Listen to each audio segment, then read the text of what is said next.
Bonjour à tous, nous retrouvons aujourd'hui, ce dimanche, dans l'Évangile, l'histoire que nous connaissons bien, que l'on appelle souvent le juge inique, qui finalement va accepter de rendre justice à la veuve parce que, entre guillemets, elle l'assomme de ses demandes et que finalement, pour être tranquille, il va lui rendre justice. Et Jésus termine cette parabole en disant « Écoutez bien ce que dit ce juge dépourvu de justice, et Dieu ne ferait-il pas justice à ses élus qui crient vers lui jour et nuit ?» En fait, la question, me semble-t-il, qui est abordée, c'est la question de la persévérance.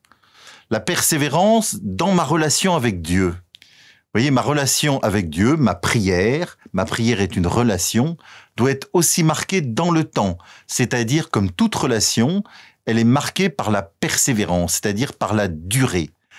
Dieu ne va pas m'exaucer parce que, entre guillemets, je lui casse les oreilles par mes demandes qui se renouvellent. Dieu n'est pas sourd. Dieu essaye simplement de m'aider à grandir dans une persévérance. C'est-à-dire, en fait, l'effet va être pour moi et pas pour Dieu.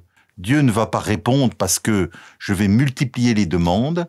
Simplement, le fait de demander à Dieu avec persévérance me fait ancrer cette demande et ouvre mon cœur à une disponibilité, non seulement à me tourner davantage vers Dieu, mais à accueillir. Vous voyez, toute relation est marquée et doit être marquée par cette disponibilité réciproque, de Dieu bien sûr et de moi aussi, dans la durée, d'où la persévérance. Vous voyez, ma relation avec Dieu est une amitié, et la plus belle des caractéristiques de l'amitié, et donc de l'amour, c'est la fidélité.